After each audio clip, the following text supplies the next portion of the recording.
talking to these wonderful people. Once again, we urge you to share the feed on Facebook.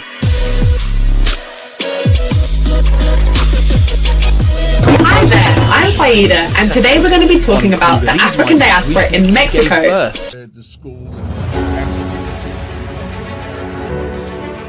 Whether UK likes it or not, I have to leave this country. I became a member and a chief of the Vice Lord all in one day.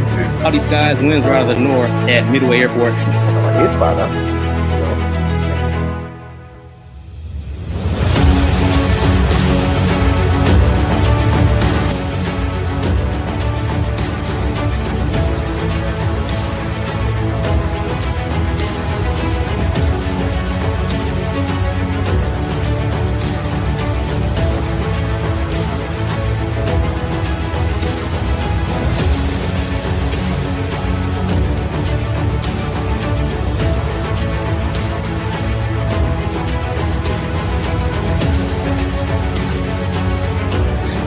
Rice and beans.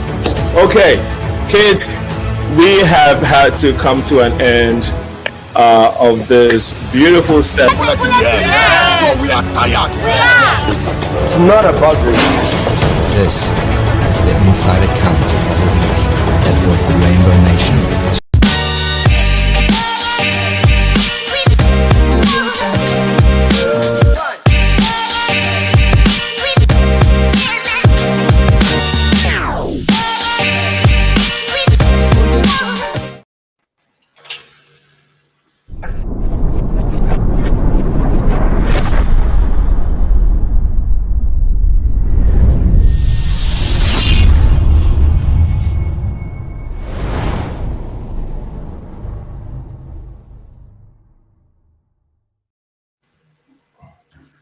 Welcome, ladies and gentlemen. This is the Progressive Mind Show. We apologize in the slight start in this evening episode. As you may have seen on social media, this topic or today's conversation is surrounded around the politics and economy of Ghana. What is Ghana looking like? How is Ghana's democracy, our politics? What is the current state of the affairs of Ghana? Once again, good evening. This is the platform built to build our communities. We encourage everyone to engage in these types of dialogues as we seek and aim to make our societies better. So if you have joined us, whether on Facebook, YouTube, or live on Twitter right now, please be encouraged to share the feed as we dialogue with our brothers here in the United States. State of Ghana politics and economy view from the diaspora. And we want to go straight to our guests who are here. Remember, today is March 26th, 2003. It's a Sunday and it's 4 p.m. And we are here to serve you once again. So let's go to, we do have, if Kakape, let me know when you're ready so we can bring you on. But I'd like to go to the gentleman on the screen this afternoon. We have Rashid ABDULAI, who is the Deputy Communication Officer for NDC-USA chapter. Brother, you are welcome to the Progressive Mind Show. Well, thank you very much, Alinko. I appreciate you having me on your show. Thank you very much. It's a pleasure having you. And next to him is Kojo De, nickname Kojo DC. Kojo De is a member of the NPP, National Patriotic Party Ghana, the U.S. chapter. He's a member of their communication team in the U.S. Kojo, I'm sorry, you can correct me if I'm wrong. Yes, I'm a member of the communication team U.S. MPP, and then I'm also the chapter organizer of Washington, D.C. chapter MPP. Okay, thank you so much, Kojo. I appreciate your time and being the first timer on the Progressive Mind Show. Next to him is Mr. Paul DE-SOSOO. Mr. Paul DE-SOSOO. He's also a communication team member of the USA NDC chapter, National Democratic Party, National Democratic Congress in the USA. Also the spokesperson or the communication director for the Massachusetts chapter. Please correct me if I'm wrong, Paul. Well, I'm not a spokesperson with the Massachusetts branch.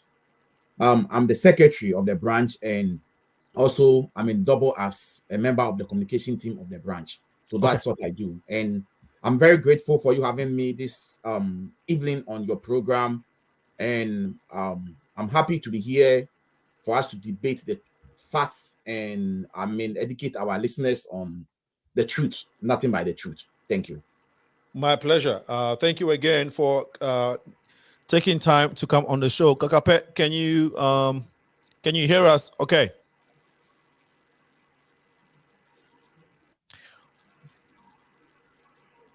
Yeah, I can hear you. Okay, Kakape is also Kakape, you can go ahead and introduce yourself. I know I got you down as the communication director for MPP-USA chapter, but please go ahead. So yeah, forgive me for the hitches. Somebody was supposed to have taken over from me, and the person is still on the way. So I'm still at work.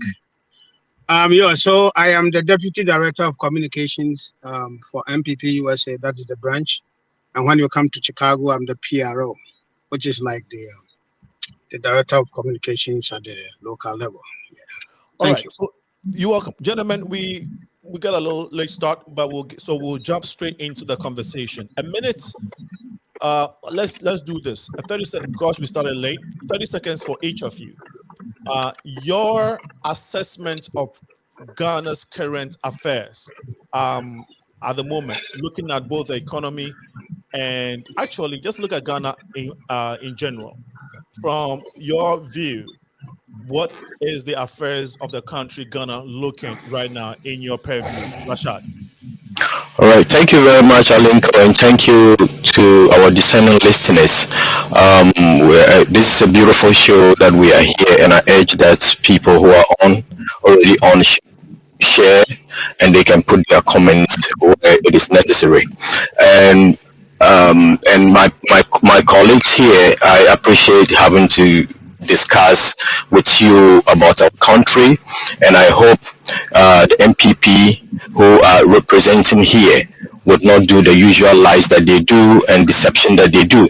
And then, so before I start, I would say it is a fact that our country is in a crisis right now, and it is also a fact that our country is in a mess. And it is also a fact that our people are experiencing excruciating levels of hunger and anger at this moment in our country. Ghana, endowed with so much of its resources, is being plunged into a kind of crisis that is being led by the MPP government, and that is being led also by the MPP leader, that is President Nana Akufo-Addo. Our country is indeed in serious crisis. People are hungry. People are crying. Right now, we all know what is going on in Ghana. I do not want to say too much because people know from the time of COVID. I don't want to go back to the past. Your 30 seconds is up, so we'll give you time to elaborate. I'm sorry. All right, from the time of COVID to now, we thought it was going to be better, but it has gotten worse. Okay. Thank you very much.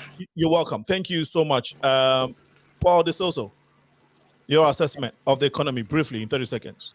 Well, thank you very much for the opportunity. And once again, we all know for the fact that, the country's economy is really not what we want to see it.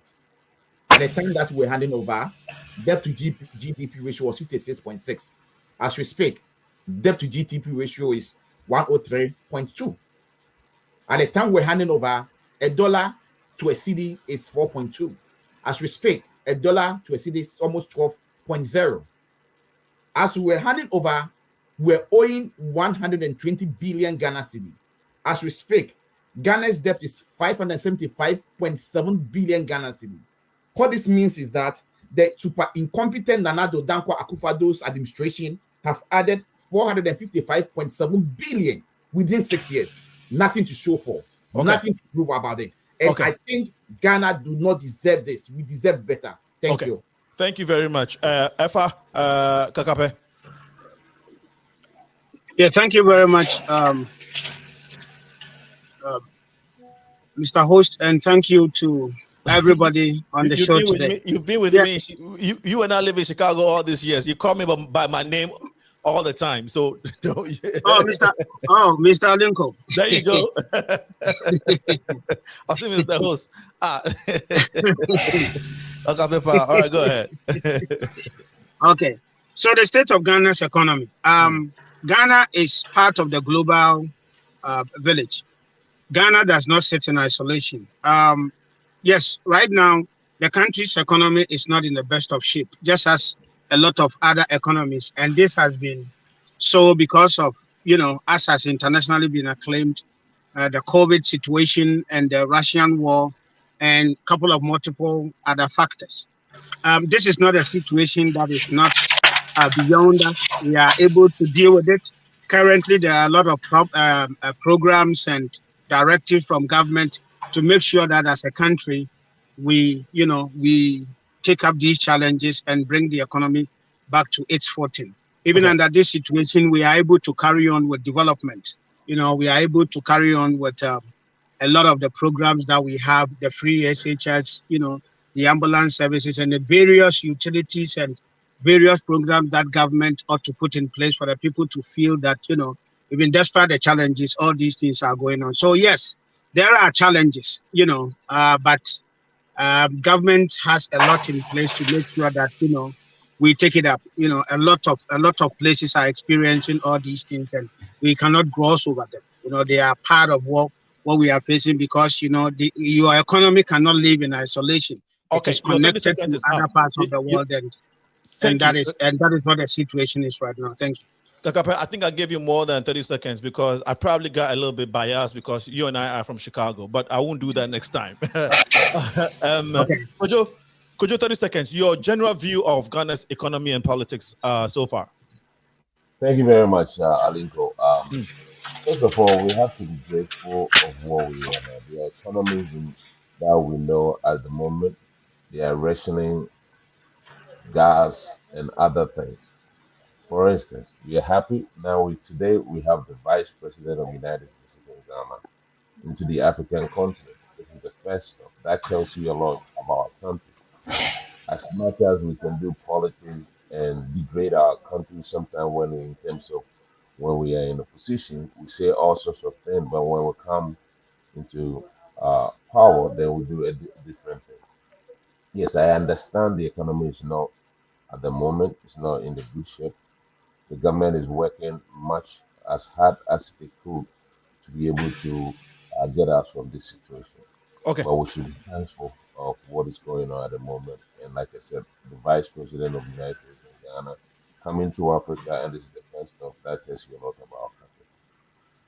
Thank you. Gentlemen, can you all hear Kojo? Did you all hear Kojo clearly? I don't know if it's just me or did you all hear him good? Not as clear as the others. Yeah. So Kojo, I think I picked that up too. So you may want to check it. Let me check my thing. I'll call you back. Okay, you may want to do so. Thank you so much. So now that we've gotten that out of the way, thank you, gentlemen. People are beginning to be very apathetic to politics in general, and specifically in Ghana, where you and I come from. A lot of people now, when you call people, we are in the diaspora, and we're looking at Ghana from within.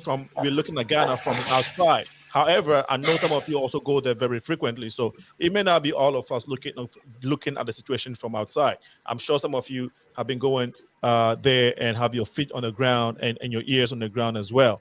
I guess what I'm trying to say is that you also do get this vibe or this feeling, and you also, in addition to hearing people say, you know what, both parties are the same.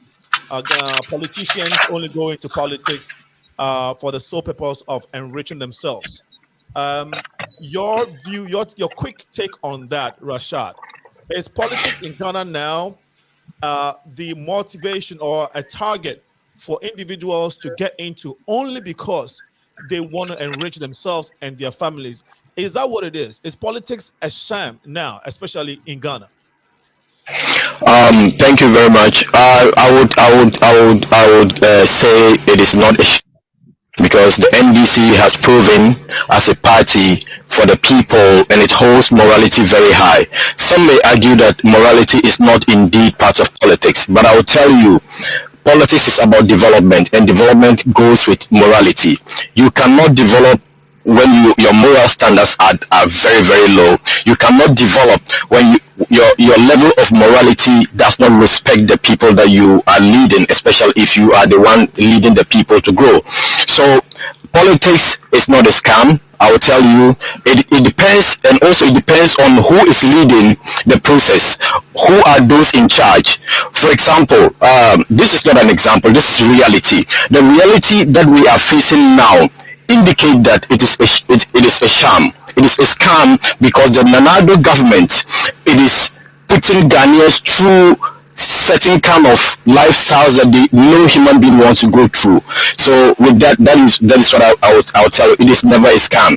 When you look at the data, I hope my time is not up. Is it? Go ahead. Quickly. When you look at the data, why I'm saying, for example, I will use rules for instance.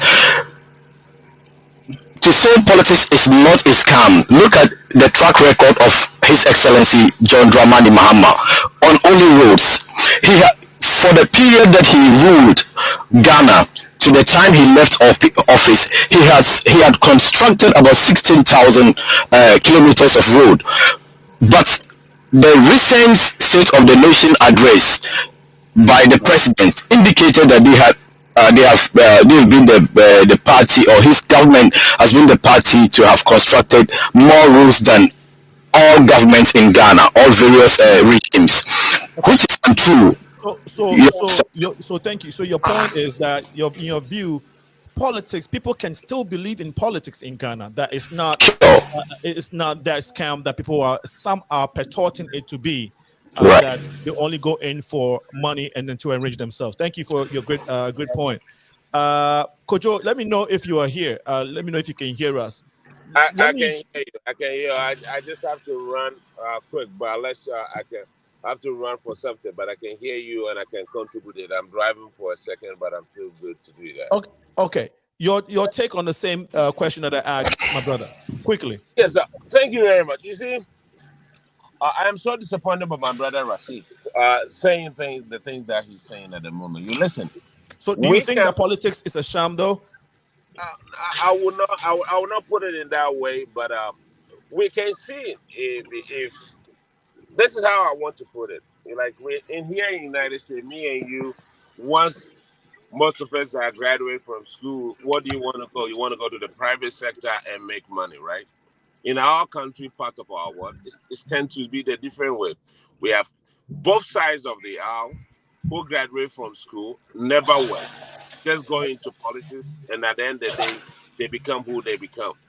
Is that something that we all have to look at and see, is that the way we want to develop as a country? If that is okay for me or you or Rashid, then I think we have a problem as a country. There's no way we're going to develop, because people think the easiest way of making somebody in life is to go into politics without thinking of what you promised the people, or you told the people you're going to do. That means serving the people, not enriching yourself. So yes, most people go into politics at these days, not really in the minds of going to have the ordinary person always promise, but intends enrich themselves. And that is what we have to educate the Ghanaian people about that. Okay, thank you. Kakape, do you believe in the same assertion? Yeah, thank you very much.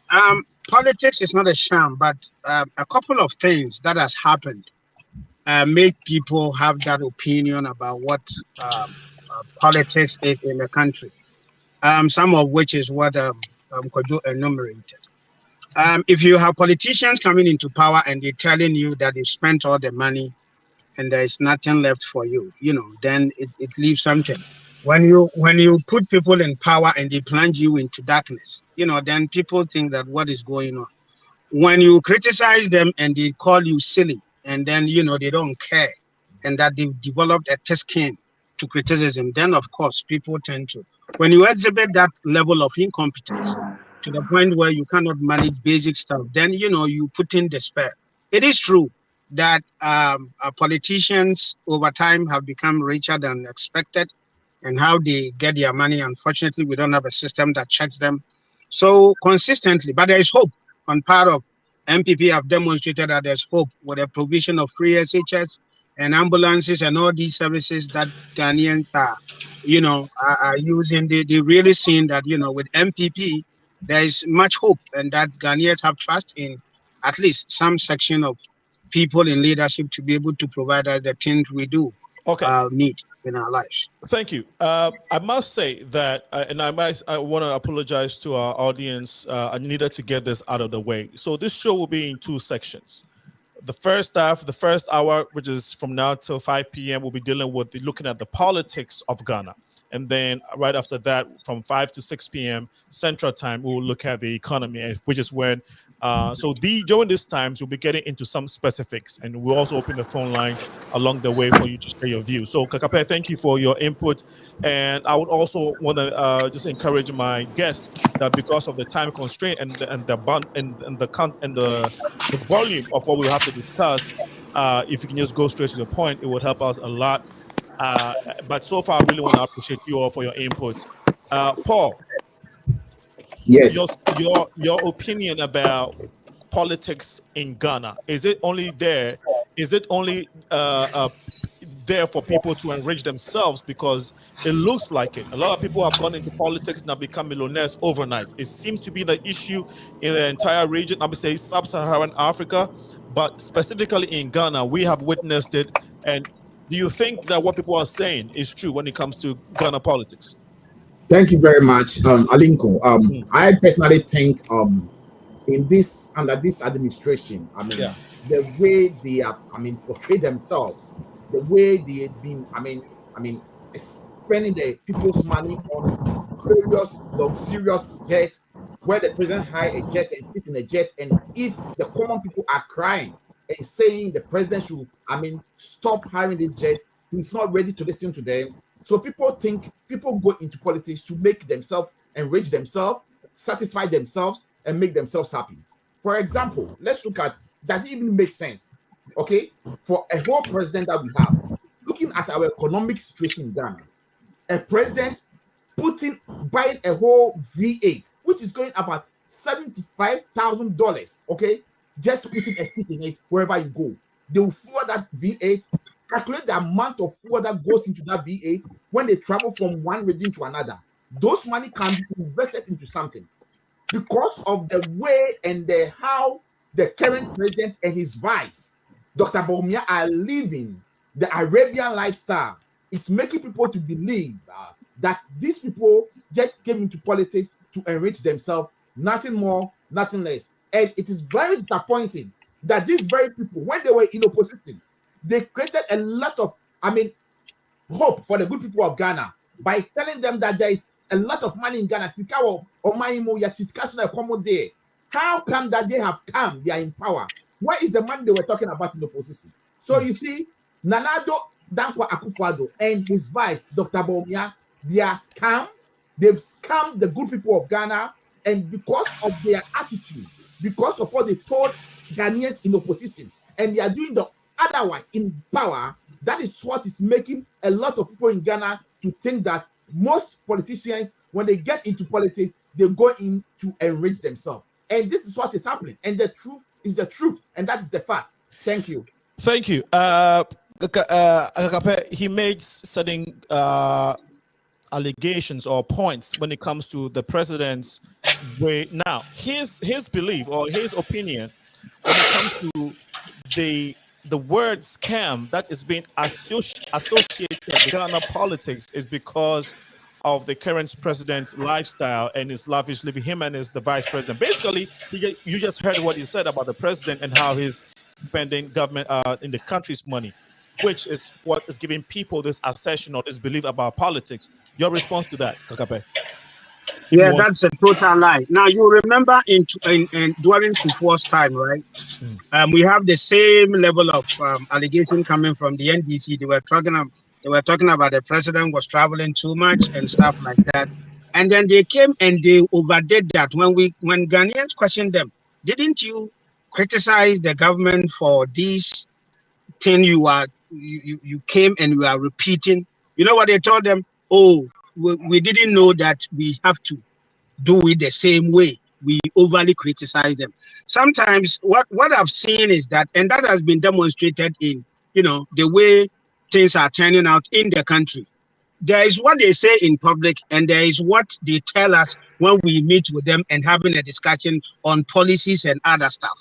They know that some of these things are nothing but a concoction. Let us go and paint the animal black, or let us go and paint the dog, whatever, give it whatever name, and hang it. And they've done it consistently. Remember, this is the only party that had a propaganda. And look at the definition of propaganda.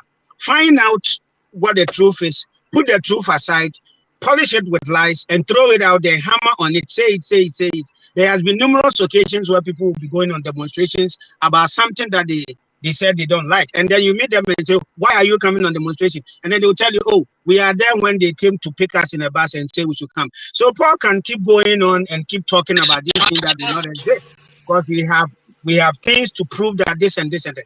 This issue about present travels, and there's a dedicated VH that is in there.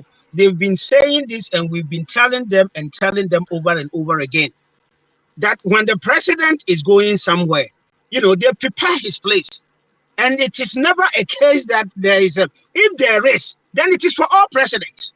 That's what it is. It is not a case that this man comes and he just decided that this is what I'm going to do. No, that is not how it works.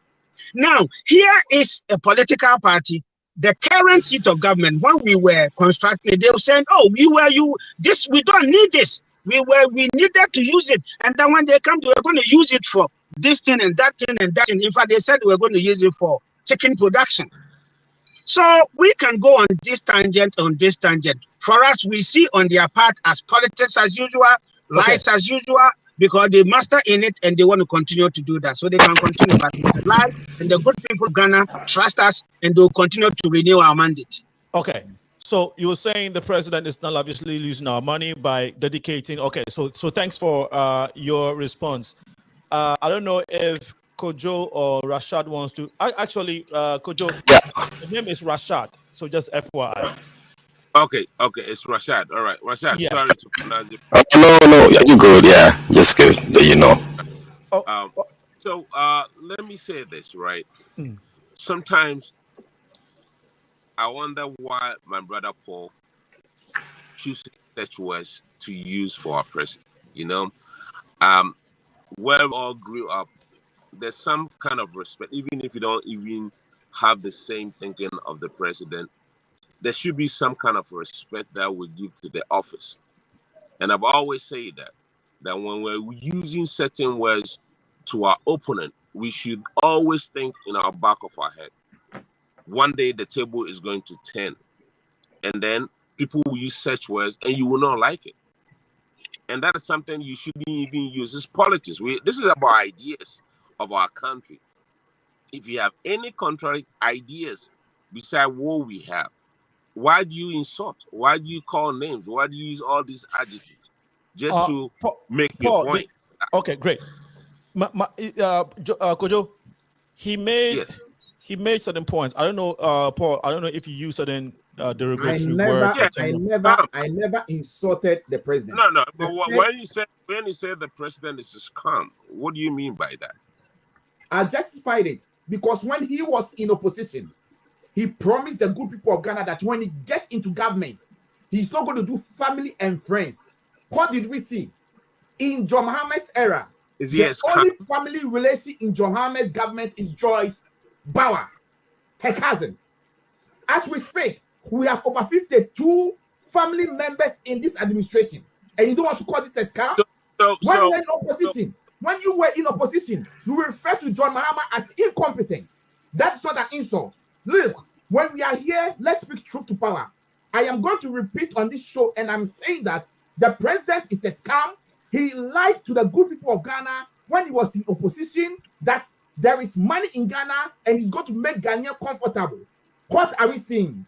Ghanaians are finding the worst situation in their life since 1982. The next time Ghanaians experience the worst situation in their life is under Nanado's government. And I'm telling you, and I'm stating on this record that he's a scam. The vice president is a scam. They just scam Ghanaians. They lie to Ghanaians, and they find their way into power. And there is nothing they are doing that is progressing. Ghana is suffering. You are suffering. I am suffering. Yeah, let Kojo respond. Let Kojo respond quickly. Rashad, I'm going to have you come in. Paul, I cannot fault you or tell you what kind of West you're supposed to be. I'm just putting it. We are here, me and you. You know me, I know you. But one day the table will turn. That's what all the advice about. You can use whatever word Ani Assad at the moment. That is what the beneficiary to you. And when the table turns, you shouldn't say, "Oh, you can't say this to people."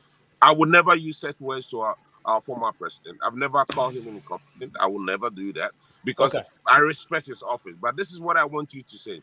You guys mentions of people who are friends with the president. You even tag Sophia Akufo because of her name, that she's a relative to the president. Then she turns to demonstrate. Then you guys find a way of, oh no, she's not. You see, if you can keep on just propagating lies. He mentioned Kojo, because of time, so I would like her to be specific to the points that we're both making. He mentioned the fact that the current administration has about 50 people who are members of the president. That's a lie. Wait, okay, hold on. He said 50 or 52. Now, if this is right, so based off what he said, based off this number, that is why people will say, okay, now Ghana politics has become very nepotistic because the president has 52 of people in his cabinet and their ministers about 100 ministers. So if that's about 50%, if that is correct, okay? Yeah. Now, we all know, as a Ghanaian, I also know that we have about 120 ministers. And so you want to respond to that? We have 86 ministers at the moment. We have 86 ministers. That's it. Okay. And how many? If you look, let me just help you out. If you look at it, Abuakwa South, which is where the president heard from, this is where I've heard from. Atatia is not a minister, right? Mm-hmm. When you talk about Amuakwata is heard from the eastern region. It's not a family. Okay, so that's about the finance minister. I agree with you. Talking about Asante Bedier to executive secretary, but those are not positions. Well, this is they are not cabinet ministers who are having ministerial positions. None. How many can you name? Paul. Alingo, this is what my friends do. Okay. Yeah, but can we have one at a time? Paul, Kojo is asking to you to give him name 3 people that you think. Alingo, yes, let me name names. Yeah. Oforiata, the finance minister, is a cousin to the president. Bedietu, the executive secretary, minister. He's not a minister. I didn't say minister. I said family and friends. I didn't say ministers. You guys should not try to play. Play mischief with voice this afternoon. We are here this afternoon to speak truth, and the truth is that we have 52 of Nanado's family and friends in his government. Look, as we speak, the ambassador to the Czech Republic is Nanado's daughter's, baby mama. Is it not a family and friend? As we speak, is the road minister, is it not a relation to Nanado? He is. No. As we speak, please, can I land? As we speak. Let him. Kojo. I am from that eastern region. I know who is relation and who is not. Most of these things you are saying, they are lies. They're not it's true. It's not lies. I think the host. No, it's not true. So Kojo, some of the names you are mentioning is not true. If I'll let you respond. But I think Kojo, hold on. No, Paul, hold on. Kojo, you challenged him to give names, right? And he's giving names. Once it's done with the names, I'll have you. I'll have you respond whether these names are correct or not. Okay. So just let him. Paul, can you quickly land with the names? Let me state on record here this afternoon. Yeah. I never stated that ministers. I said family and friends in his government. Okay. As we speak, I've mentioned Bedietu, the executive secretary. I've mentioned how do you call it? Oforiatta, okay, who is the current finance minister, who the president has refused to sack after putting the economy in a mess. Okay. I'm talking about Gabi Ochidako, even though he doesn't hold any position. Gabi is not in the government. Let him finish. Hold on. Even though he doesn't hold any position in the government, he is more or less the de facto prime minister. As we speak, the lady in the office of the president who is in charge of his, kitchen, cook for her, is an uncle to the president. Look, let's look at the presidential list. We have over 1,002 of presidential list, people who work in the presidency. Let's get that list next week. Let's scrutinize the list. Let's look at the people who are related to the president. I want my brothers over here. Look, this is difficult time for the MPP to defend your government. Okay, so you have listed the names, Paul. You have listed the names. I will have them to respond quickly if this to the names that you've listed as being people who are close with their family members or friends of the president who are working for him. Okay, go ahead, Kojo. One quick. You see, you're talking about Gabi. What position does Gabi have in the government? Nothing. It's just all this propaganda that you guys think you just throw into the. We are not doing politics of emotions, okay? Where there are things that are contained. So Gabi is not part of the government. Gabi has nothing to do with the government. Okay, great. All right. So let him know. So Alinko, let him know he's lying. That is a lie. And that is a lie they've been propagating. He doesn't hold any position in there. But you say he is in there. How come he's not friend? He doesn't hold a position. What is his position in there? He doesn't hold a position. He's not in government. Yeah, good. He may have influence, but he's not in there. Okay, great. Let me ask my brother Paul. That is a complete lie. We've been telling them, but they don't take it. Yeah, gentlemen. So my brother Paul. Yeah, go ahead. Yes, if you're bringing a cook, let me say, in an unfortunate event, President Mahama becomes president and appoint you as a minister of sports or minister of anything, and you have to have an office. Are you telling me you are going to bring somebody you don't know to cook for you to eat every day? Is that what you're telling me? But you are the same person saying that it is what why do we reduce politics so low to the extent that when you know certain things are done by family people, some people that this is a food that you're going to eat. He's a president of Ghana, for God's sake. No, we should do politics. The point, Kojo, and who even told him that Mahama's cook was not a family member? Who told him that during Mahama's time or Mills' time, his cook was not a family member? Who told you that? Okay, just disgracing people in the public eye just to win political power. Then you come, you do the same thing. Okay, so people, great. Politics is a sham, which I don't believe so. I think most people that go into politics go in there to serve the Ghanaian people. For somebody like you, I will hold my fire for you. But here, you're doing politics that I've always said we should desist from, especially we in the diaspora, should show a leadership of example of how we do our politics. We should go by the things that is concerned to the Ghanaian people. Bread and butter. That is the most important thing that Ghanaian people are looking for. Yeah, we'll go for we'll go into bread and butter. Rashad, you've been very quiet this whole time. Your quick opinion to this conversation, then we can move to the next one. I'm sorry. You're mute. Yeah, go ahead.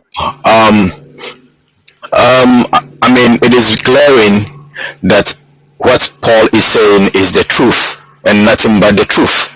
We all know what is going on at the Jubilee House. We all know the appointments that were given and that are still being given to people. We all know, a lot of us don't know that. Thousands of people don't know. So you may have to be specific if you want to respond to the points that would have been discussed so far. It is that what I'm referring to as that we all know is it is a fact that all those names that he has mentioned, they hold appointments and they take money from government, from taxpayers. The lady who cooks for the president takes the taxpayers pay her. It is a fact. That is what I mean. We all know president, right? I don't think you should count them as somebody being part of, making a significant impact in the president's government. That is taxpayers' money that is being used to pay her. Okay. There are equally other people who are much more qualified. I'm using her as an example, right? The de facto prime minister that he's talking about, we all know it is a fact. MPP themselves are angry. I mean, they are angry about the doings of the crooked de facto prime minister. They are angry. You are angry. Several MPP guys that I know. How do you know the MPP people are angry? They are saying there are two people representing MPP here, and they are not telling you that they are angry. So how are you speaking for them? I'm speaking for them because I have friends who are in the MPP who are not these panelists. Okay. And they tell me, even in the US, not only in Ghana, and I can mention name, but I don't want to mention name to and what situation. Are they angry about? What are they angry about? Because he tried to give appointments, he tried to control them as an appointed member of government when he is not member of government, and that is why NDC will see him as a de facto prime minister. It is a fact. They know it. You understand? All right. So to go back to the original fact that the original issue that brought us here is that Paul referred to the president as a scammer.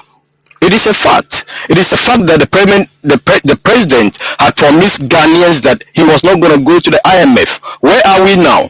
We are even struggling to go to the IMF, and IMF is giving us stiffer conditionalities.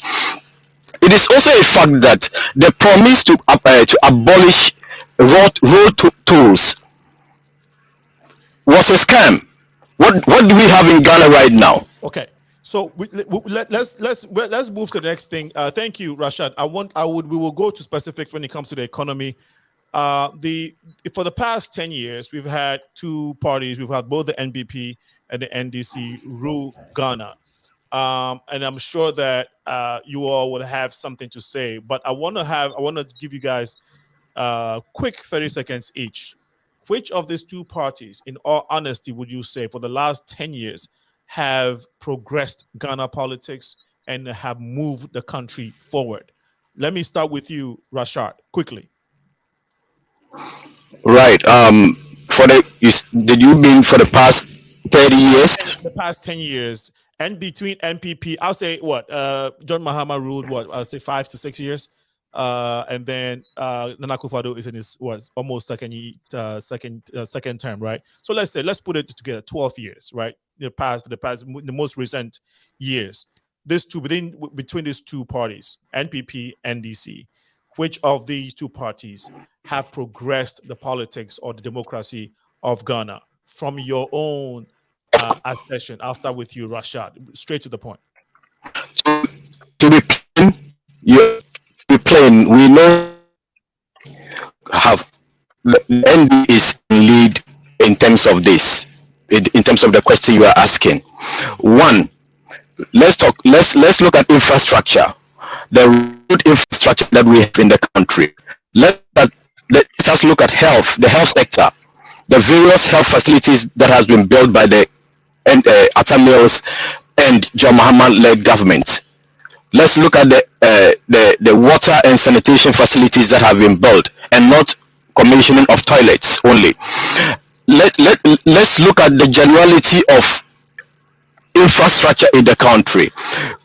Mind you, for us to develop, we have to build a very strong infrastructure base, so that it will be easy for people to commute, it will be easy for people to have comfortable lives, so that we can have greater development. That is what I would say in that regard. Thank you, Paul. Now, when we look at a country's democracy or development in general, it encompasses everything. Of course, again, when you look at democracy to be specific, the eligibility of people to vote or the freedom to vote, the military or the security apparatuses, how they've been used to govern the country, just basically people's basic rights or fundamental rights.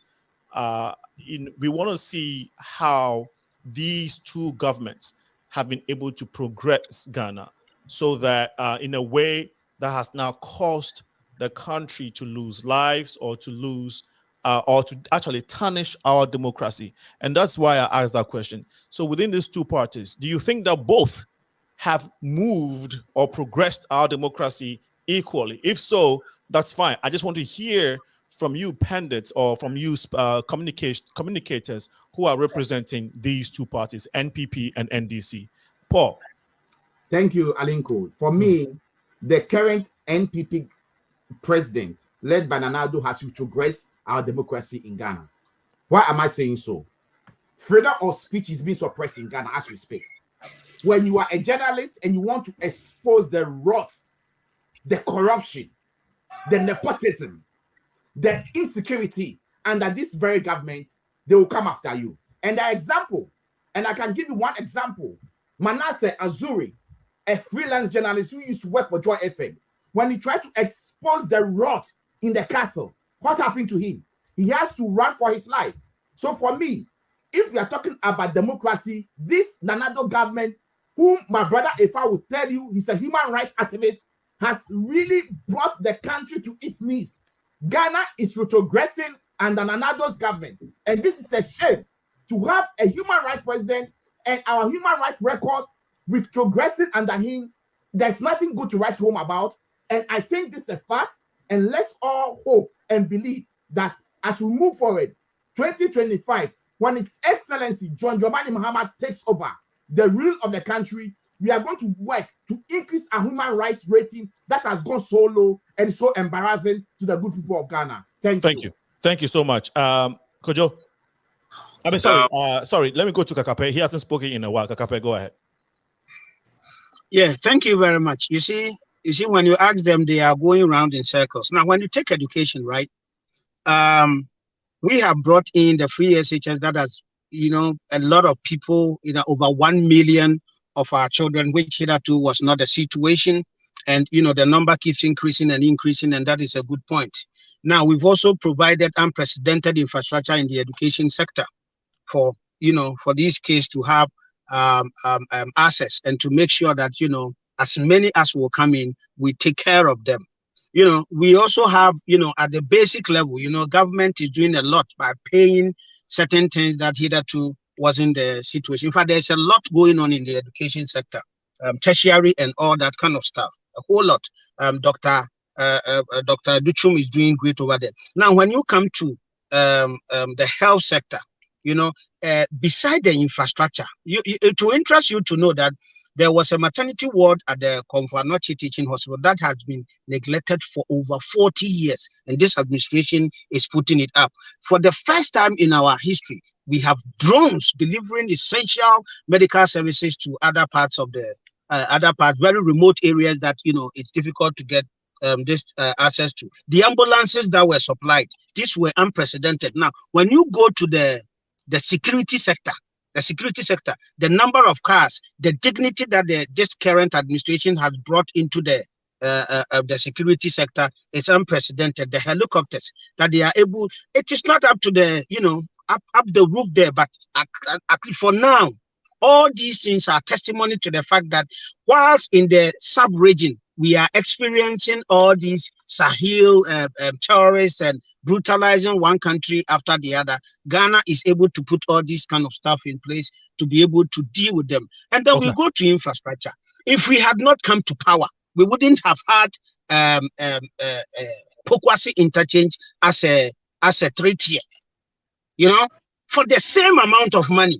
And the number of interchanges we've done in that country, and the number of roads that we have done in that country, all these are testimony to the fact that if the MPP was not in power, we wouldn't have had the Ghana card, we wouldn't have had the drones, we wouldn't have had free SHS, we wouldn't have had certain key infrastructure that is currently going on right now. And the good people of Ghana know they are there, they see them, and they're going to renew our mandate, and we continue to rule and provide them with the services they did. Thank you. Thank you. Kojo, quickly. Lingo, you see, my brother EFFAH has said it all. but you ask specific questions like, what have the both parties done to develop our democracy? And we've done a lot. And I think governance is a continuous. So I would say both parties have done quite, but we've done more. Well, I'll give you just two examples. We came into office. We have right information been sitting in the parliament for 8 years when they were in government. They couldn't pass. We've passed it. We're giving you a special prosecutor who is prosecuting, who has a tenure where no president can just remove them. That tells you, man, this is what we call development of our democracy. And we're talking about Manasseh Azuri run. Well, you know, journalists are now semi-gods, where they nobody can question them when they do. The government went through the proper channel and they find out that the story was not inaccurate.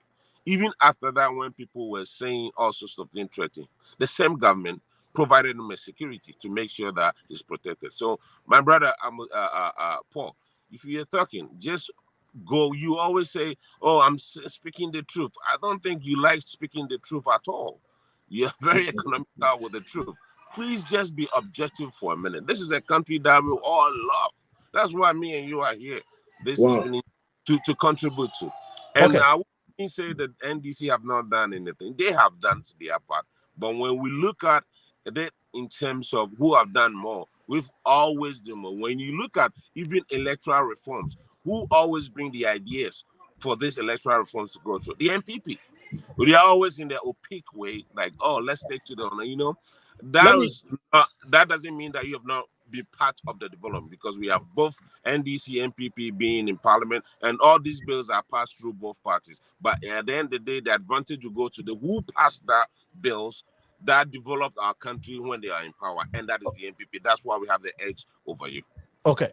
So having said that, you mentioned his name. Thank you, Kojo. And if you mentioned Paul's name, Paul. And so I would have him respond. You also he doesn't have to say anything. He knows it. Okay. So you also made reference to the Ghana card. You know how the MPP has progressed our our democracy through election reforms. But we also know that in the long time, for a very long time, that's why I use the past for the last 10 years or 12 years, probably even, but for the benefit of this argument, we can stretch it down to 20. I don't think that me being Ghanaian, or all of us being Ghanaian, we have experienced the issues that went around the elections this year. You know, and some of the brutalization of I'll say the security agencies in Ghana when it comes to a lot of the issues. So, let the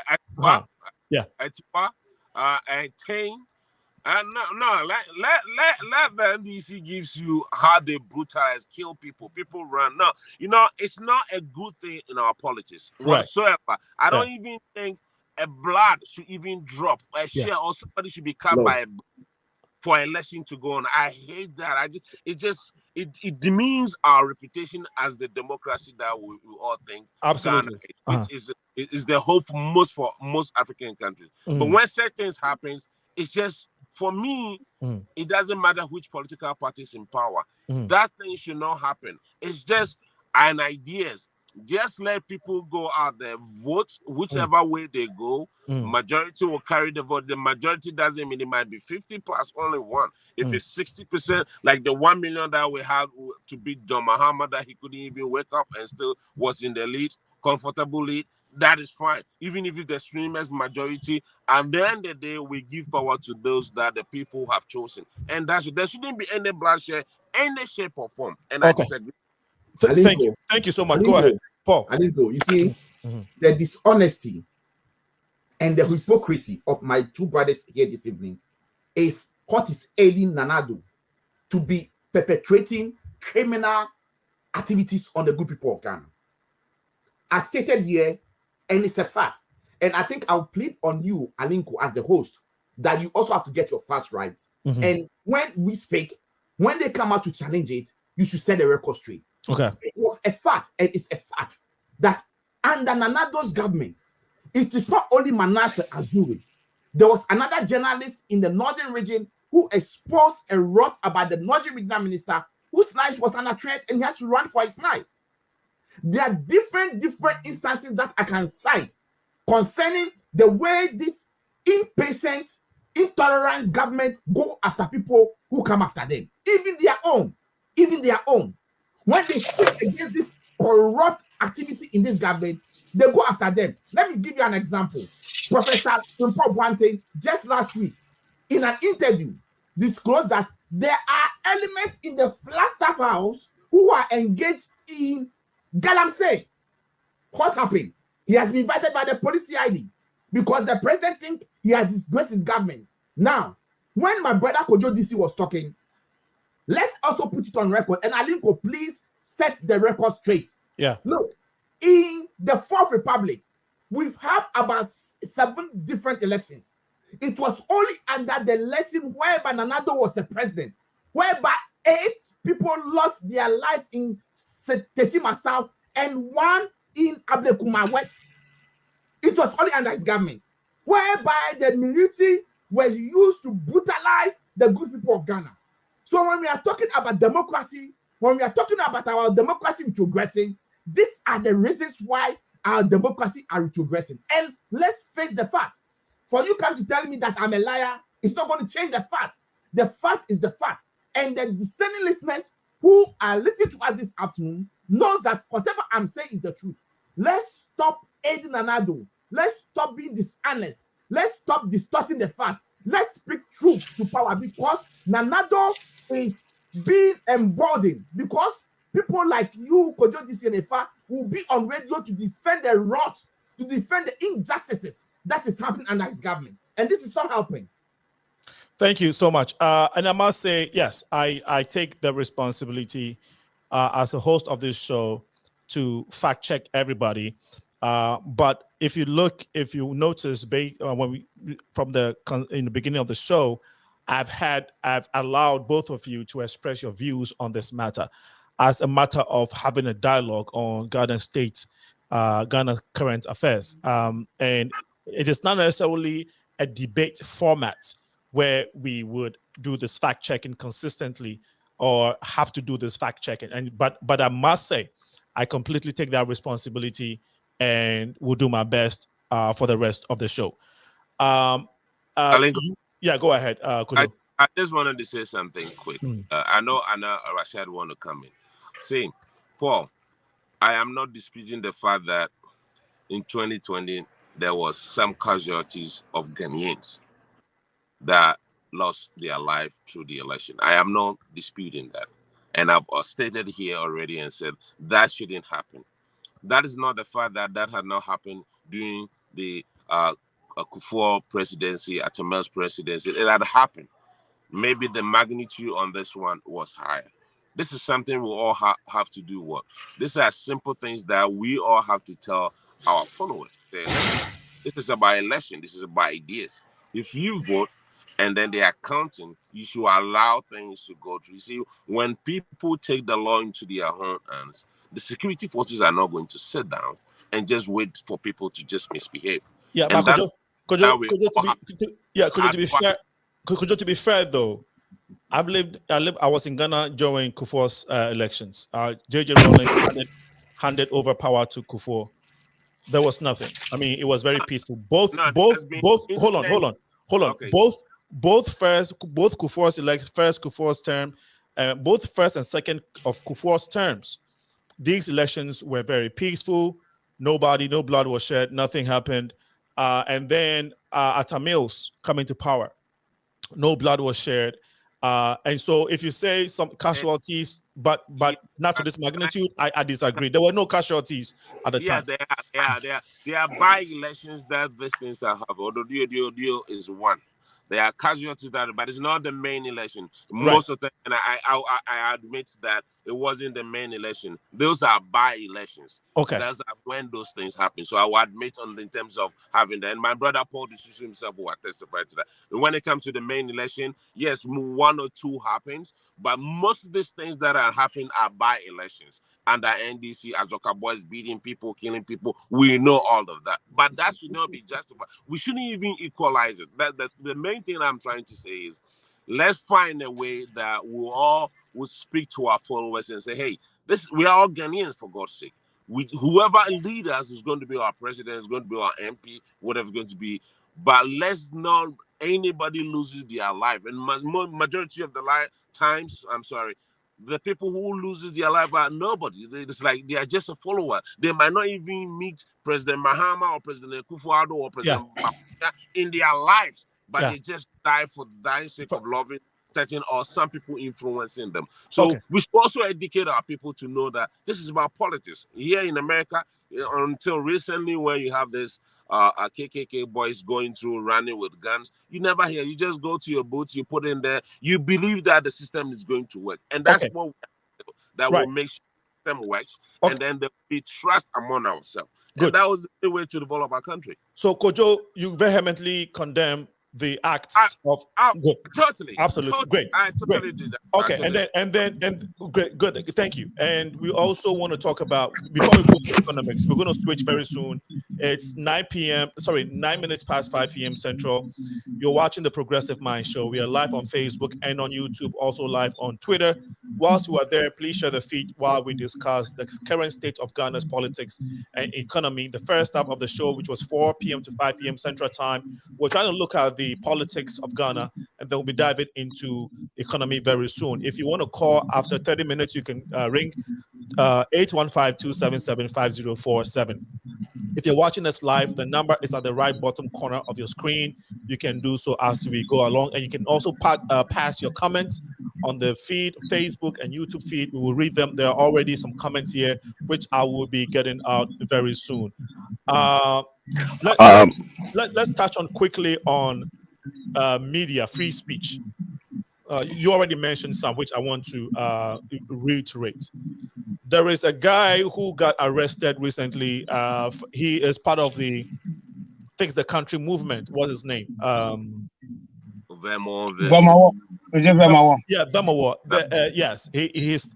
In addition to him, we also know about the Ahmed Swale situation. There are a couple instances when it comes to freedom of speech and suppression of the media. There has been these conversations.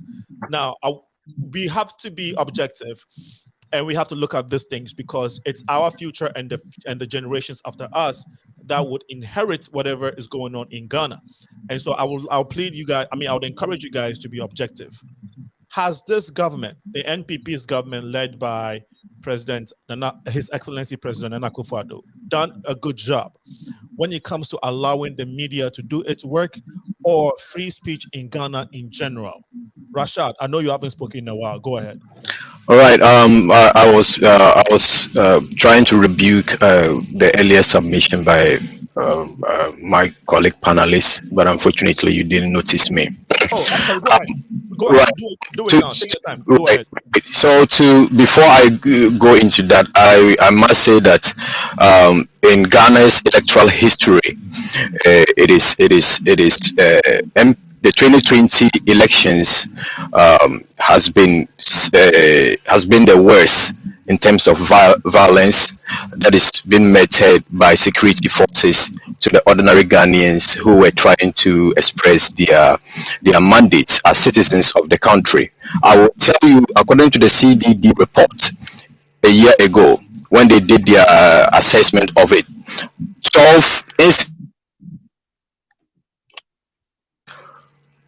happened throughout the country, and of course some of which we know, the Brown Hafo incidents where they killed some people for the MPP to manipulate whatever that they wanted, and so many things, including what he mentioned, the Ododo Dio and the Ablekuma Central. Those are enormous, and the government of the MPP, led by the so-called activists, human activists, should have done better. But it is getting bad and worse. So, that's what I wanted to clarify. So, it's not NDC, it is a civil society organization that made this research. It's not NDC, this is a fact. So, when my brothers are talking, please, let's be very factual. Let's say it as it is. We know you are trying to defend crookedness, but please, do it with decorum. All right. mention here if I can do. Rashid, Rashad. Again, I want you to respond to the question I asked earlier. Because of time, can you please go ahead, Rashad? Odududu was under MPP. Can you confirm that? Odududu was under NDC. I am telling you, in 2020, it's not NDC. NDC didn't compile the report. Go to the CDD report that a year ago done by Jonas Nyabo. You're going to see it. This is not from NDC. This is a civil society organization. Did you watch, Kojo? Did you watch the 2020 by-elections on TV? I mean, social media. Did you watch what happened? No, I was. No, it's on YouTube. It's on social media. Actually, we can pull it up. Something happened. Somebody lost his life. Hold on. I made a specific comparison, but then I went ahead and said the 2021 was excessive. I said that, and my brothers, you at least give me. It should not happen for it to be excessive. No, okay. Whatever that happened, we all know about it. So Kojo, you condemn it? I condemned it. That's good. Okay, so Kojo condemns the act. Let's move on to the freedom of speech. Okay. If that doesn't condemn the act, let him also condemn this act. Well, I think if I didn't speak on this, but I was assuming that Kojo is speaking on behalf of EFFAH because sometimes. No. But Kojo, go ahead. I'm sorry. So two issues, right? Now, there is the underlying factor. You cannot say the cat should not go after the bad meat when you also have not fed the cat or you haven't properly stored the bad meat. Here we have a whole political party. They know they knew they had lost elections. They lied to their supporters that we've won and that they should go on the street and demonstrate. Demonstrate to what end? So yes, it is condemnable, but we must also condemn political parties that are taking advantage of their supporters. Now, this Brian Champon that they approved, he was the only minister that got the most votes. This is a man, they were telling him he is this, he is that, he is that. You see, NDC, they will trust you in public. But deep down, Kakape, do you the excesses that happen at Odududu? They are condemnable. They are condemnable. What I'm going to say, hold on. Hold on. You see, in security matters, right here, that is why sometimes the police act in excess, and you see, when they are there, the situation, something might happen, and a life. You may lose a life. We are not saying go out there and go and kill, but we must also tell people that it is an elections. Win, go out there, vote, and go back home. Why would you want to go and snatch ballot boxes? Why do you want to go and cause violence at a particular place? You were saying because allegedly people went to snatch ballot boxes. I'll say the punishment or the reaction of the police and the security agencies, not the police, but the security agencies at the time who were present, their reaction is justified. Is that what you're saying? No. They were. You see, listen. They were in excess. They were condemnable. Nobody should be killed under any circumstances. In fact, we should improve upon the way we act. So, if you've seen Ghana, we don't have good crowd control mechanisms. Consistently. Because we usually don't engage in these types of violent activities. No, we always do. Anytime there are demonstrations and people go violent, it ends up in a way. We don't have the police don't have good. Ghana doesn't have that history of people going on demonstration and being distracted. They do. Go to the campuses. Go to the campuses and the students and all that. Okay. Do you recall any excessiveness or public infrastructure or anything of the sort? I mean, anything being destroyed during the Kumi Preku, what do you call it, demonstrations? Yeah, 5 people were killed. We can go and check. There were a lot of reactions by the police, and a lot of people were. Gabi one time had bruises on his face and stuff like that and all that. You see, listen. listen, we have not been good at crowd control. The police need to work on that. Okay, elections are high tension, whatever. People are going to be whatever and do all these things. Now, political parties owe it a responsibility. It is not only to the NDC, to all of us too. You know, we had to pass the vigilante and this thing to ban all these groups and stuff like that that were causing problem across the political divide. These things are not. So the political parties also owe it a responsibility. Don't amount and platform and say good for good. We're going to go this, we're going to go that, and we can do this and we can do that. No, it is not. But when it gets to the point where people are actually doing it, we expect our security agencies to be professional and do it with decorum. That's what I want to say. Thank you. Great. Can I say something? Just a second. Yes. All right. He's mentioning that he's trying to put the blame on the Ghana Police Service. It is unfortunate for him to say that. There is a command structure in the country, and communication flows through that structure. Who is the head of the security forces in Ghana? Who is the head of the police service? The police service, the IGP, is of course appointed by the president. You understand? So if you tell me the police service should do better, you are invariably telling us as Ghanaians that the president did not choose the right IGP. You understand? That's what you are telling us, because the line of command should influence what happens on the ground. So if you are saying that you are clearly making everybody know that we have an incompetent government in place. That's what I just wanted to add. Okay, thank you. At this point, So if somebody die in Chicago because of a police reaction or whatever, you should go and blame the president of America. Is that what you want to say? No, they don't blame the president of America, but you hold the police chief accountable. You hold of course, you question, you will talk to, you want to talk to. They always hold them accountable. They always hold them accountable. Right. So you want to hold the mayor accountable, and it usually comes down to that. Go ahead. Go ahead. My brother Effa is a very smart gentleman. You see, the comparison he just did, okay, in the United States of America, in every city, the city mayor is the one who hires the police.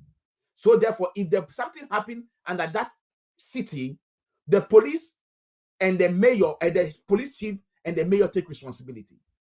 Likewise, in Ghana, it is the president who appoints the IGP. So for him to be trying to, punch holes into what Rashad said, it's neither here nor there. Number two, as we speak, it's a fact that the excesses that happened in the 2020 election, whereby we lost 8 people in Techima South, Odo, and then Ablekuma. Is it South or West? I don't remember. I think it's South. Okay?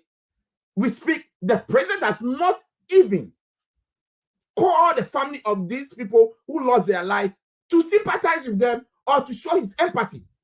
He does not care because he wants to win power and he has poor blood to win power. And the issue of Kaka too, right? The issue of Kaka and then the Zongo 7. Exactly. Right? Yeah, Kaka was demonstrating peacefully and he was shot.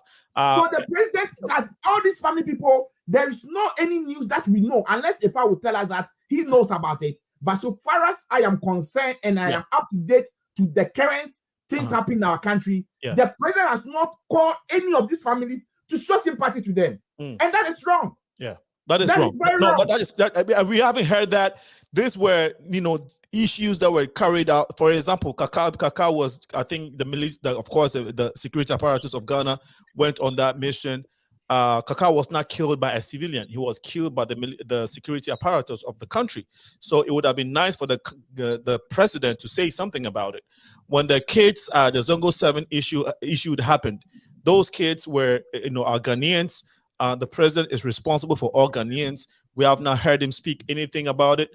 Of course, Ahmed Swale, when unfortunately he's a journalist, but when he unfortunately got killed, the president has now spoken on that as well. Would you say that?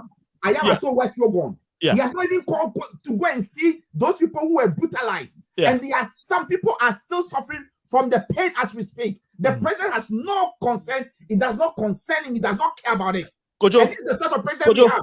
Kojo, if you were the president's advisor, would you ask him or encourage him to at least send a message of condolences to these family members and work diligently in investigating these anomalies or atrocities that has occurred under his government or his tenure as a president of the Fourth Republic of Ghana? Let me say this. That will be now is something that we are assuming for our worst and our something like that. Let me say this. I think under all these circumstances, things that happen in our country, right? But let me say something like AMEYAW. There was a commission that was set up. It came out. There was a white paper that was drawn. Yeah, in terms of the president calling the family to speak to, that is something that the president can answer for. I am not the president. I'm not advisor to the president, but it is something that I don't know if that has been done. And it's not always that the president have to call someone for something. It might happen that the chief of staff have done that and they have not. Kojo, you live in Washington, D.C. Yes. Do you think that if a member of the DC Police Metropolitan Area Police Department or any security agency shot and killed a civilian who was engaging in a demonstration regarding any issue, you think that the mayor, the chief of police would not at least comment on this? It depends. It never depends. Kojo, you and I live in America. It never depends. It is a no-brainer. It's a no-brainer that if the police commits an act like that, if somebody gets shot or somebody gets killed, who had been participating in a democratic process of this country, there is no way. It does not depend that mayor has to speak. If he doesn't speak, they're fired. Yeah, this is a different thing. It's not different. It's not different. This is human. This is humans versus humans. We are all humans operating in different parts of the world. Why should it be different? No, you ask a specific question. Did the president call these people? Yes. That is different from when somebody has been shot, like in the DC area. Because the president in Ghana, the president appoints the IGP, the general of the police, right? And in Washington, it will be the mayor, right? The mayor, sometimes even the governor can be called upon if the mayor is not doing the right thing, right? So it all ties into it. So what I'm saying to you is, had any of these things we are talking about happened in Washington, D.C., are you saying the police chief, the mayor, and the governor would have been quiet? Definitely, they are going to speak about That's it. what I'm saying. Okay, we agree. We agree on that, baby. You see, I'm a politician, so if you are putting the question out there, you have to you understand. Okay, that's it. So you always have to be specific. I got you.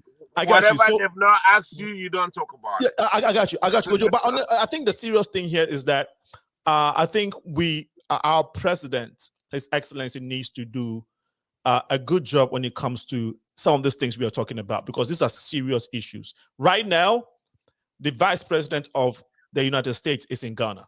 Yes. And we have to understand that the democracy that we are practicing, was started by someone and it had been handed over to us.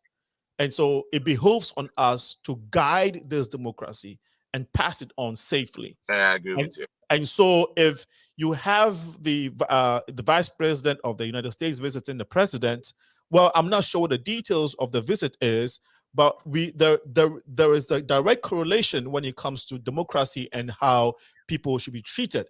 And if the president is talking to a vice president of the United States who would be dealing with these type of things we are talking about differently, then we should not be, I'll say, hypocrites to say human rights is good in America. Fine, you guys can protect humans and do right by them.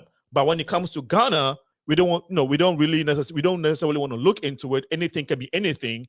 But yet, when we want IMF loans or when we want some type of financial assistance, we go to the same people in the West, including the US, to try to get assistance from them. But we don't want to practice some of the human rights that they are practicing in their country. It just Alinko, doesn't work. That's not the case.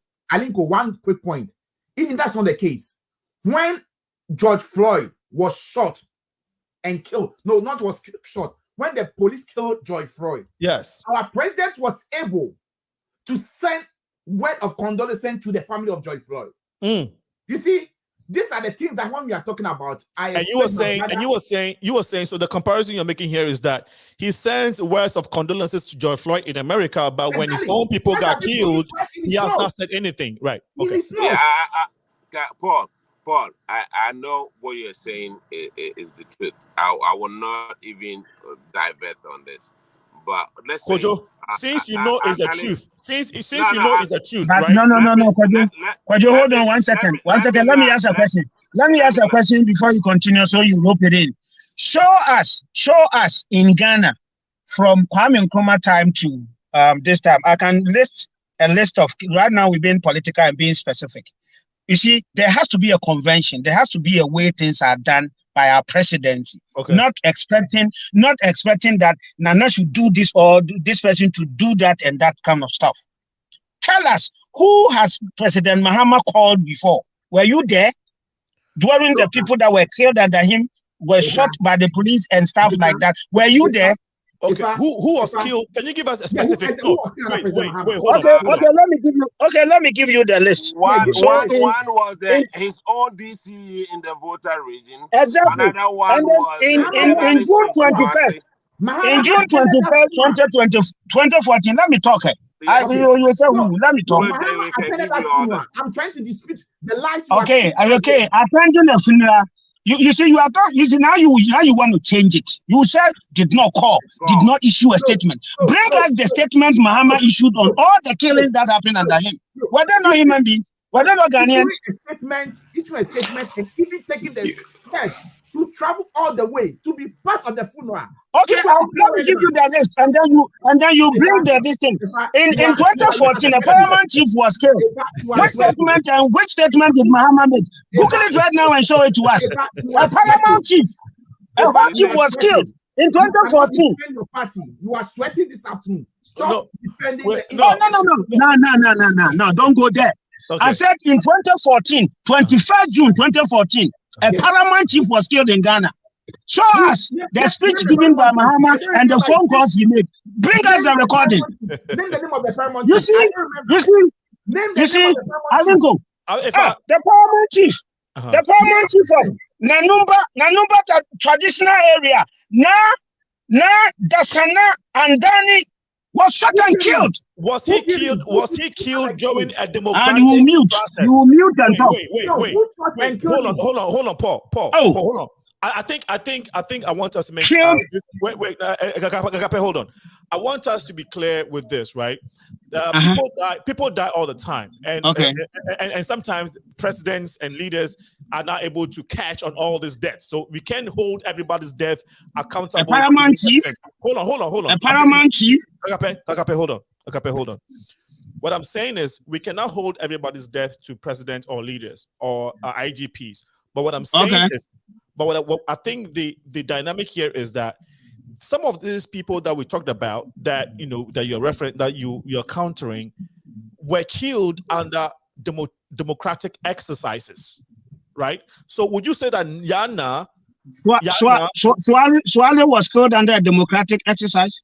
Swale was killed after he had undertaken a democratic exercise. And then he has taken what? A democratic exercise. Which is?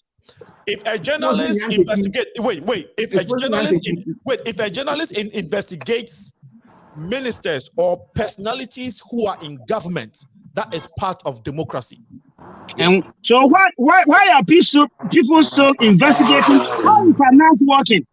Wait, if he was killed for that, why is Anas working? No, should have been a target. No, we are not saying. Listen, we are not saying that the president killed some Swale, so he should also be looking out for Anas or whatever. What we are saying is that if Swale, a journalist, allegedly got killed because he carried a democratic process wouldn't that be nice? Wouldn't it have been nice? Because some of these people that he reported on or investigated belong to the government or are in government, whom the president is part of.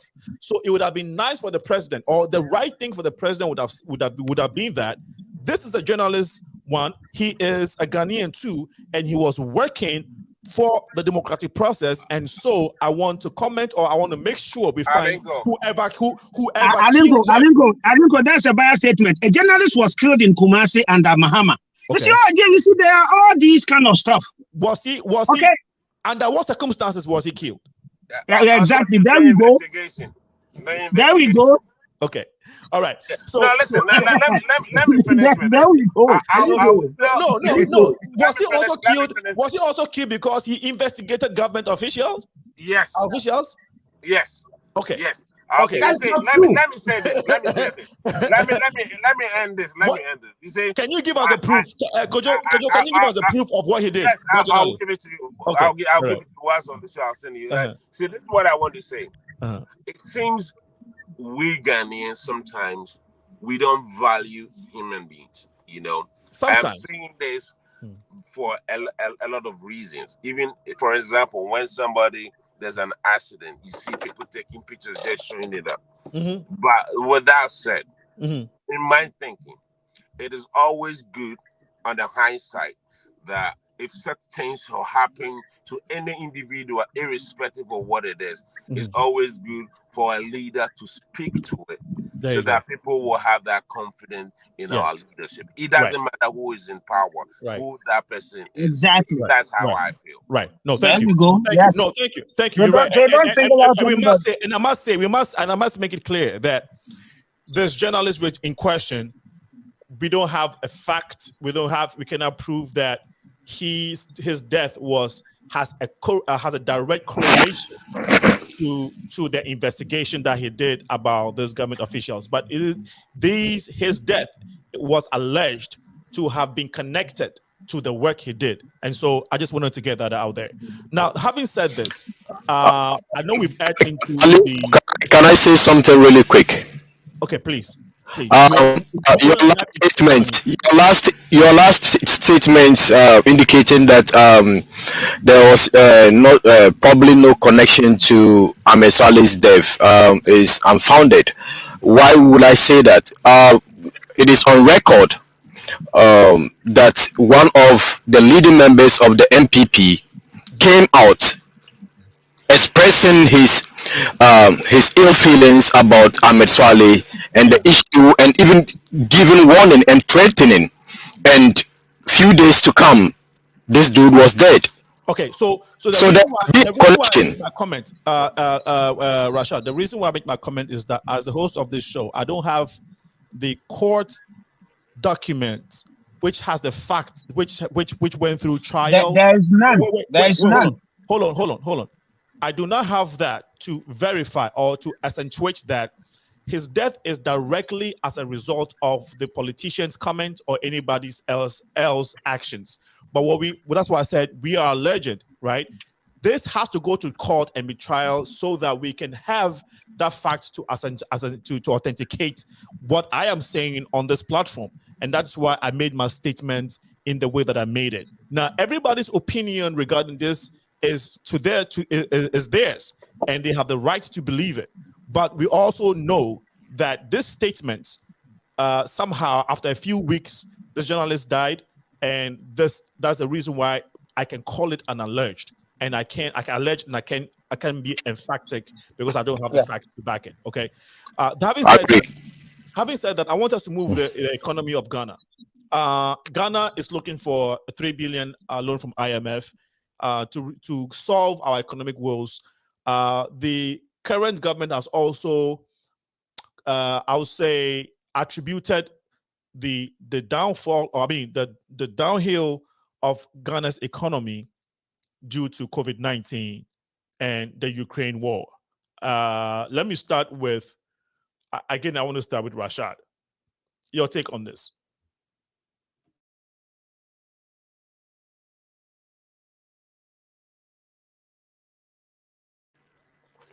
In the first place, MPP government, if I got your question right, in the first place, the MPP government had indicated that there was no way they would go to the IMF again, and that the country was so sophisticated to the point that they wouldn't go to the IMF. Today, what are we seeing? We are going back to the IMF, not as that noble that we claim, but even on our knees. The government of the MPP is on its knees to get loans from the IMF, which is even very, very, very difficult for the country as a whole.